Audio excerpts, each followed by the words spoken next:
Hello everyone, this is Dr. Mansa from the Department of Pediatric Dentistry, Sibar Institute of Dental Science, and this is a video demonstration on tooth and stainless steel crown preparation.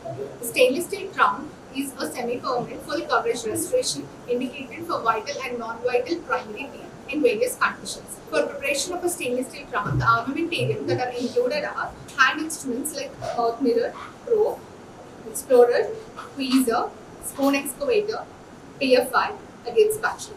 The pliers included are 114 contouring plier, 417 crimping plier, 112 ball and socket plier, crown seater, crown remover, and the burrs included are pear-shaped burr, taper fissure burr, 169 or 69 L burr, polishing burr, and greenstone burr for polishing of the crown. For any other modifications of crown, the pan cutting scissors and straight core plier are also included.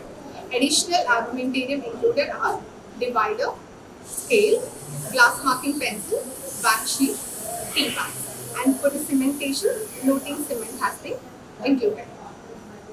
And before starting the procedure, the pre-operative occlusion of the particular tooth has to be taken using a bite registration mask. And for starting with the procedure, the crown has to be selected.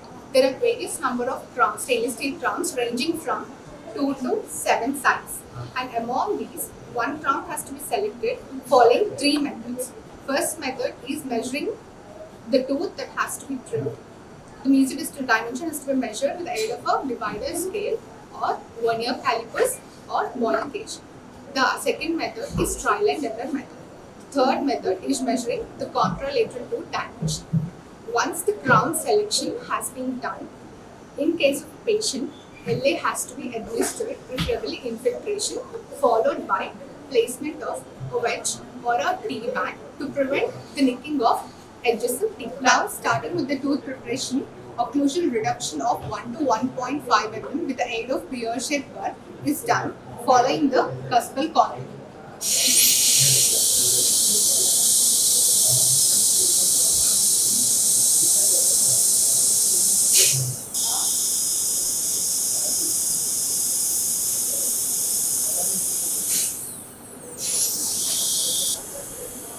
After occlusion reduction is done, the proximal preparation of a tooth is done with the aid of a 169 L or 69 L to break the contacts.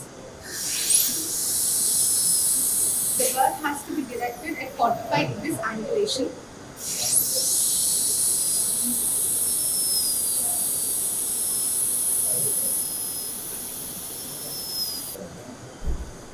Buccal and lingual preparation is not indicated as the cervical bulge, a characteristic feature of primary teeth, serves as a retention feature.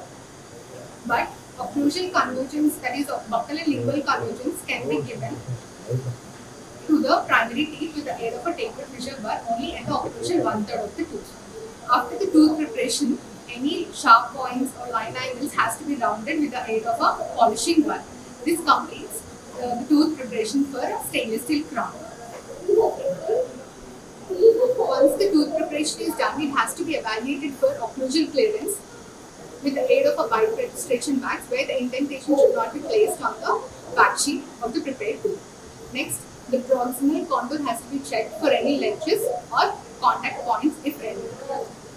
And the feather edge margin and occlusal convergence is also to be evaluated. After the tooth preparation, moving on to the crown modification.